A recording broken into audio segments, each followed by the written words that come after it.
Hello, എല്ലാവർക്കും നമ്മുടെ പത്രമാറ്റ് സീരിയലിൻ്റെ ഇന്നത്തെ പ്രൊമോ വീഡിയോയിലോട്ട് സ്വാഗതം. അപ്പോൾ കഴിഞ്ഞ ദിവസം നമ്മൾ കണ്ടായിരുന്നു അല്ലേ, നമ്മുടെ അനാമികയും വേണുവും കൂടെ നമ്മുടെ വക്കീലിൻ്റെ അടുത്ത് പോയിട്ട് വളരെ നല്ല രീതിയിൽ അനന്തപുരി തറവാട്ടിലെ മുത്തശ്ശനെ മുത്തശ്ശി ഉൾപ്പെടെ ഓരോരുത്തരെയും കോടതി കയറ്റുന്ന രീതിക്കുള്ള ഒരു കംപ്ലൈൻറ്റ് എഴുതി ഒരു ഗാർഹിക പീഡനം എന്ന രീതിയിലാണ് സ്റ്റേഷനിൽ കേസ് കൊടുത്തിരിക്കുന്നത്. അപ്പോൾ അവർ കേസൊക്കെ കൊടുത്തു. അങ്ങനെ അത് കൊടുത്ത് തിരിച്ച് വരുന്ന വഴിയാണ് നമ്മുടെ അനീനെയും നന്ദുവിനെയും കാണുന്നതും. അങ്ങനെ അവർ കണ്ട് അത് വീഡിയോ പകർത്തി നമ്മുടെ സച്ചിദാനന്ദനെ കൊണ്ട് കാണിക്കുകയാണ്. അപ്പോൾ ആ രംഗങ്ങളൊക്കെ കഴിഞ്ഞു. ഇന്ന് കാണിക്കാൻ പോകുന്ന രംഗം എന്ന് പറയുന്നത് നമ്മുടെ നന്ദു പറഞ്ഞ അനുസരിച്ചിട്ട് 3 ജ്വല്ലറിയിലും പോയി കാര്യങ്ങളൊക്കെ തിരക്കി ഉത്തരവാദിത്വത്തോടു കൂടി തൻ്റെ ജോലി ഏറ്റെടുക്കുകയാണ്. അങ്ങനെ അതോടുകൂടി എല്ലാവർക്കും സന്തോഷമാവണം, ആ ജ്വല്ലറിയിലുള്ളവർക്കും. കാരണം 3 ജ്വല്ലറിയാണ് നമ്മുടെ അനീനെ ഏൽപ്പിച്ചേക്കുന്നത് ആദർശ്. അപ്പോൾ അതൊക്കെ പഴയതിനേക്കാളും നല്ല ഉഷാറായിട്ട് സ്വന്തം ജ്വല്ലറി നല്ല രീതിയിൽ നോക്കി നടത്തുന്നത് കേട്ടപ്പോൾ നമ്മുടെ ആദർശിന് ഒരുപാട് സന്തോഷമാണ്. 3 ജ്വല്ലറിയിലും നമ്മുടെ അനി പോവുകയാണ്. അപ്പോൾ ഇതറിഞ്ഞിട്ട് ആദർശ് നമ്മുടെ നയനയുടെ അടുത്ത് പറയുന്ന ഒരു സന്തോഷമുള്ള കാര്യം തന്നെ അറിയിക്കാനുണ്ടെന്ന് പറഞ്ഞിട്ട് നമ്മുടെ അനി ഇങ്ങനെ 3 ജ്വല്ലറിയിൽ പോയതായിട്ട് അവിടുത്തെ മാനേജർമാരെ വിളിച്ചു പറഞ്ഞു.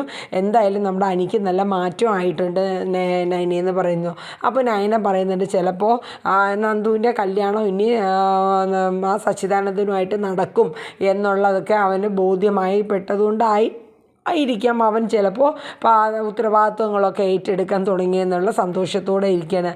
എന്തായാലും നമ്മുടെ പാരമ്പര്യമായിട്ട് നമ്മുടെ മുതുമുത്തശ്ശന്മാർ നിലനിർത്തിക്കൊണ്ട് പോകുന്ന ആ ഒരു രീതിയാണ് ഞാൻ ഫോളോ ചെയ്യുന്നത്. അത് തന്നെ നമ്മുടെ അനിയും ഫോളോ ചെയ്യുകയാണെങ്കിൽ അവൻ എന്തായാലും നമ്മുടെ ജ്വല്ലറിയുടെ പകുതി, അതായത് നേരെ അവരുടെ സ്വത്ത് എന്തൊക്കെയാണോ അവരുടെ ബിസിനസ്, ആ ബിസിനസ്സിൻ്റെ പകുതി ഞാൻ അനീനെ ഏൽപ്പിക്കും. അപ്പോൾ നമ്മുടെ നയന പറയുന്നുണ്ട്, ഇതൊക്കെ അറിയുമ്പോൾ നമ്മുടെ അബിയുടെ അമ്മയ്ക്കും ഭയങ്കര സങ്കടമാവുമല്ലോ ആദർശമായിട്ടാന്ന് നയന പറയുന്നുണ്ട്. അത് കഴിഞ്ഞ് പിന്നെ കാണിക്കുന്നത് നമ്മുടെ ആദർശം നയനയും കൂടെ വീട്ടിലോട്ട് വരുമ്പോൾ നമ്മുടെ അജയൻ അവിടെ ഇങ്ങനെ ഹോളിൽ ഇരിക്കുകയാണ്. അപ്പോൾ അജയൻ ആദർശിനെ കണ്ടപ്പോൾ പറയുന്നുണ്ട്, മോനെ ഇന്ന് നമ്മുടെ പോലീസ് സ്റ്റേഷനിൽ നിന്ന് എന്നെ വിളിച്ചിട്ടുണ്ടായിരുന്നു. നമ്മുടെ അനാമികയും വേണുവൊക്കെ ചേർന്നിട്ട് ഗാർഹിക പീഡനത്തിന് ഒരു കേസ് ഫയൽ ചെയ്തൊക്കെയാണ്. പക്ഷേ കേസ് ഫയൽ ചെയ്തുവെങ്കിലും ഉടനെ മറ്റും നമുക്ക് എങ്ങനെയാണ് അതിൻ്റെ രീതികളെന്നൊന്നും അറിയില്ല. പക്ഷേ ഏറ്റവും പ്രധാനം നിൻ്റെ മുത്തശ്ശനും മുത്തശ്ശിയും ഞാനും നീയും നയനും ഒക്കെ ഉൾപ്പെടുത്തിയാണ് കേസ് കൊടുത്തിരിക്കുന്നത്. അപ്പോൾ അറസ്റ്റും മറ്റുമൊക്കെ അവരുടെ മേൽനോട്ടത്തിൽ കാര്യങ്ങളും എല്ലാ ബാക്ക്ഗ്രൗണ്ടും എല്ലാം അന്വേഷിച്ചതിന് ശേഷമേ അവരങ്ങനെ അറസ്റ്റ് ചെയ്യാനൊക്കെ വരത്തുള്ളൂ എന്നും പറയുന്നുണ്ട്. എന്തായാലും ഇതൊരു കൊടുക്കാണ് മോനെന്ന് നമ്മുടെ അജയൻ പറയുന്നുണ്ട്. അപ്പോൾ ആ സമയത്ത് നമ്മുടെ ദേവയാനിയൊക്കെ ഉണ്ട്.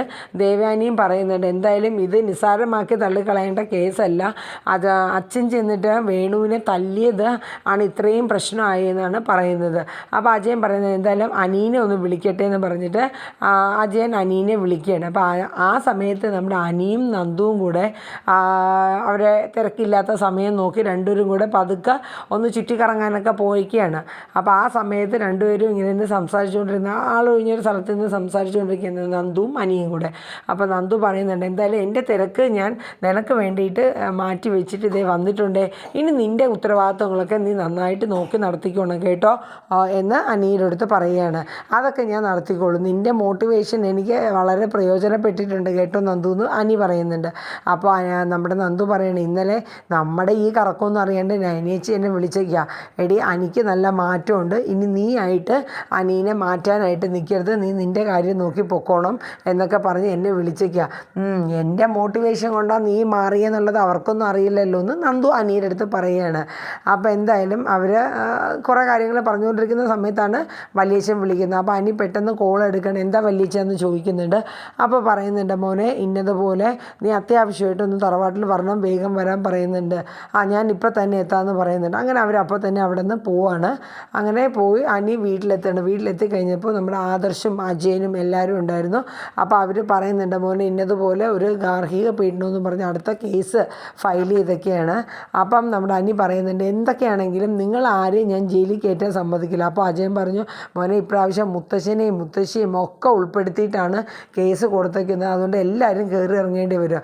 അപ്പോൾ അനി പറയുന്നുണ്ട്, നിങ്ങൾ ആരും കിടക്കണ്ട, എന്താണെങ്കിലും ഒരു കോമ്പൻസേഷനും കൊടുക്കണ്ട, ഞാൻ ജയിലിൽ കിടക്കേണ്ടി വന്നാൽ പക്ഷേ മോനെ നിസ്സാരമായിട്ട് തള്ളിക്കളയേണ്ട, ഇത് ഇച്ചിരി പണിയുള്ള കേസാണെന്നാണ് എനിക്ക് തോന്നുന്നത്.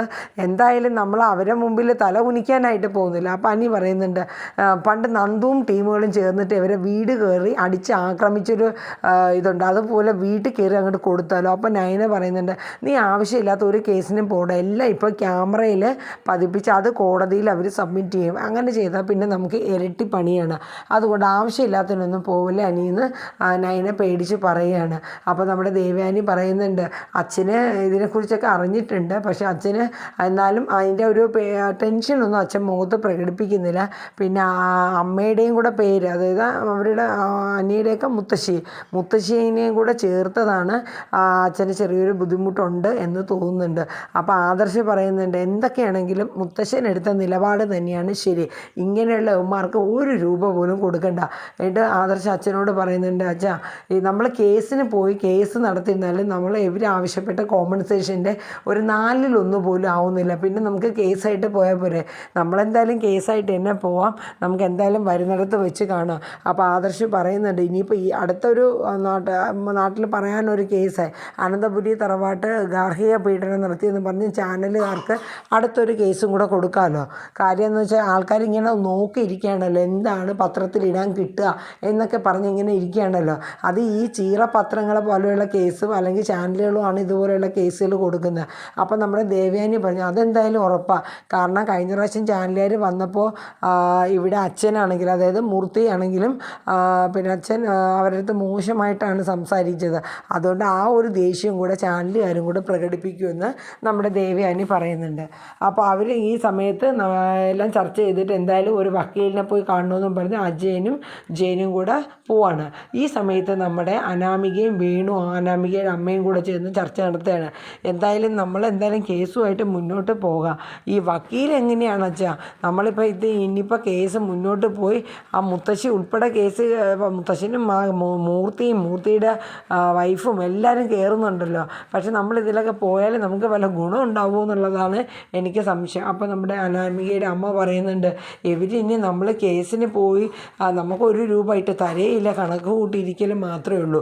ഇനിയിപ്പോൾ കേസിൽ നിന്ന് ഇവർക്ക് രക്ഷപ്പെടാൻ നമ്മളെങ്ങാനും 3 പേര് ഒരുമിച്ചെങ്ങാനും തട്ടിക്കളയോ, വേണമെങ്കിൽ അവർ അതും ചെയ്യും, അതിൻ്റെ അപ്പുറവും ചെയ്യും എന്നുള്ള കാര്യം ഉറപ്പാണ്. അപ്പോൾ നമ്മുടെ വേണു പറയുന്നുണ്ട്, എന്തായാലും നമ്മൾ നനഞ്ഞു, ഇനി കുളിച്ച് കയറിയിട്ടേ കാര്യമുള്ളൂ. അപ്പോൾ നമ്മുടെ ഈ വക്കീലിനെ വിശ്വസിക്കാമോ എന്ന് ചോദിക്കുന്നുണ്ട് അനാമികയുടെ അമ്മയും. അപ്പോൾ അയാൾ നമ്മുടെ വേണു പറയുന്നുണ്ട്, കാര്യം ഒരു പൈസ കൊതിയനാണ്, എങ്കിലും ഒരു നിലപാടുള്ളവനാണെന്ന് എനിക്ക് തോന്നുന്നു. അപ്പോൾ അനാമിക പറയുന്നുണ്ട്, ഇപ്പോൾ 50 കോടി ഇനി നമ്മൾ കോമ്പൻസേഷൻ ചോദിച്ചാലും ഏകദേശം ഒരു 10-12 കോടിയോളം ഇയാൾക്ക് മാത്രം കൊടുക്കണം. ഒരു അത്യാഗ്രഹം പിടിച്ചതാണ്, കൊടുത്താലും വേണ്ടില്ലെങ്കിലും കേസ് ജയിച്ച് കിട്ടിയാൽ മതിയല്ലോ. അപ്പോൾ നമ്മുടെ വേണു പറയുന്നുണ്ട്, എന്തായാലും നമുക്ക് ലാഭമേ ഉണ്ടാവുള്ളൂ മോളെ, ഈ കേസുമായിട്ട് മുന്നോട്ട് പോയാലും ശരി കേസ് പിൻവലിച്ചാലും ശരി എന്ന് പറഞ്ഞ് അവരങ്ങനെ അടുത്ത പല ആസൂത്രണങ്ങളും ചെയ്തിരിക്കുകയാണ്. അത് കഴിഞ്ഞിട്ട് പിന്നീട് കാണിക്കുന്ന രംഗം എന്ന് പറയുന്നത് നമ്മുടെ ജലജയും ജാനകിയും ദേവയാനിയും കൂടെ സംസാരിക്കുകയാണ്. അനാമിക മോള് കേസ് കൊടുത്തതിൽ എന്താ തെറ്റ്, എന്നെ നമ്മുടെ ജാനകിയാണ് പറയണത്, എന്നെ ഉൾപ്പെടുത്തിയിട്ടില്ല, ജലജേനെ ഉൾപ്പെടുത്തിയിട്ടില്ല, ഞങ്ങൾ അവളോട് മോശമായിട്ട് ഇതുവരെയും പെരുമാറിയിട്ടില്ല, അവളോട് മോശമായിട്ട് പെരുമാറിയവരെ മാത്രമേ അവൾ കേസിൽ ഉൾപ്പെടുത്തിയിട്ടുള്ളൂ എന്നും പറഞ്ഞു. അപ്പോൾ നമ്മുടെ ദേവയാനി പറഞ്ഞു, അപ്പോൾ നമ്മുടെ അമ്മയോ, നമ്മുടെ അമ്മ അവളുടെ അടുത്ത് ഇന്ന് വരെ കറുത്തൊരു വാക്ക് പറഞ്ഞിട്ടുണ്ടോ, പിന്നെ എന്തിനാണ് അമ്മയുടെ പേര് അവൾ ചേർത്തത്, അത് ശരിയാണെന്നാണോ നിങ്ങൾ വാദിക്കുന്നത്? അപ്പോൾ എന്തായാലും ശരി, നമ്മളിനിയിപ്പോൾ എന്തായാലും അനന്തപുരി തറവാട്ടുകാർക്ക് ഇനി കോടതി കയറി ഇറങ്ങാം, അമ്മ ഉൾപ്പെടെ കയറി ഇറങ്ങേണ്ടി വരുമല്ലോ, അത് ഓർക്കുമ്പോൾ തന്നെ എന്തോ പോലെ എന്നൊക്കെ പറയുന്നുണ്ട്. അപ്പോൾ എന്തായാലും ഏകദേശം ഇന്നത്തെ നമ്മുടെ പത്തനംമാറ്റ് സീരിയലിൽ വരാനിരിക്കുന്ന പ്രൊമോ ഇതൊക്കെ തന്നെയാണ്. അപ്പോൾ എന്തായാലും നമുക്ക് വരും ദിവസങ്ങളിൽ ഈ ഒരു കേസ്, ഈ ഗാർഹിക പീഡനമെന്ന് പറഞ്ഞ് കൊടുത്തേക്കുന്ന ഈ ഒരു കേസ് ഏതൊക്കെ രീതിയിൽ വരും എന്ന് നമുക്കറിയില്ല. അപ്പോൾ അതിൻ്റെ ഇടയിൽ ഒരു ട്വിസ്റ്റും കൂടെ ഉണ്ട്, നമ്മുടെ അനി അവിടെ നിന്ന് സംസാരിച്ചിട്ട് പിന്നെ മുത്തശ്ശീനെ പോയി കാണുകയാണ്. അപ്പോൾ മുത്തശ്ശി പറയുന്നുണ്ട്, നീ അറിഞ്ഞില്ലേ മോനെ, എൻ്റെ പേര് ഉൾപ്പെടെ ചേർത്താണ് ആ പെൺകുട്ടിയെ കേസ് കൊടുത്തേക്കുന്നത്. കേസ് കൊടുക്കണമെങ്കിൽ കൊടുത്തോട്ടെ, ഞാൻ ഇതുവരെയൊന്നും കോടതിയൊന്നും കയറിയിട്ടില്ല, എനിക്ക് അറിയത്തുമില്ല മോനെ. അപ്പോൾ നമ്മുടെ അനി പറയുന്നുണ്ട്, ഇക്കണക്കിന് പോവുകയാണെങ്കിൽ 3 എണ്ണത്തിനെയും ഞാൻ ആ വീട്ടിൽ കയറി കത്തിക്കും മുത്തശ്ശി. അപ്പോൾ മുത്തശ്ശി പറയുന്നുണ്ട്, ഓരോ കാര്യങ്ങൾ ചെയ്യുമ്പോഴും നമ്മൾ ചിന്തിച്ച് ചെയ്യണേ മോനെ, നമ്മൾ വെറുതെ ഓരോന്ന് ആലോചിക്കാണ്ട് എടുത്ത് ചാടി അടുത്ത ഒരു വയ്യാവേലിയിലോട്ട് ചെന്ന് ചാടരുതെന്ന് പറഞ്ഞ് മുത്തശ്ശി അനീനെ ഉപദേശിക്കുന്നുണ്ട്. അപ്പോൾ ഏകദേശം ഇതൊക്കെയാണ് ഇന്നത്തെ പ്രൊമോ വീഡിയോയിൽ വരുന്നത്. വരും ദിവസങ്ങളിൽ ഇനി എന്തൊക്കെയാണ് ട്വിസ്റ്റുകൾ വരാൻ പോകുന്നത് നമുക്ക് നോക്കാം. അപ്പോൾ എല്ലാ ദിവസവും കറക്റ്റ് 10 മണിക്ക് പത്തരമാറ്റ് സീരിയൽ നിങ്ങളുടെ സുമി മുഫാസ് ടേസ്റ്റി കിച്ചണിൽ അതിൻ്റെ പ്രൊമോ വീഡിയോയുമായി ഞാനുണ്ടാകും. എല്ലാവരും മാക്സിമം സപ്പോർട്ട് ചെയ്യുക. നമ്മുടെ ചാനൽ ഇതുവരെ സബ് ചെയ്തിട്ടില്ലെങ്കിൽ സബ്സ്ക്രൈബ് ചെയ്ത് ഒന്ന് സപ്പോർട്ട് ചെയ്യുക. ഒപ്പം like, share, comment, hype. Okay, bye. എല്ലാവർക്കും നല്ലൊരു ഡേ ആവട്ടെ. Ta-ta, bye bye, take care.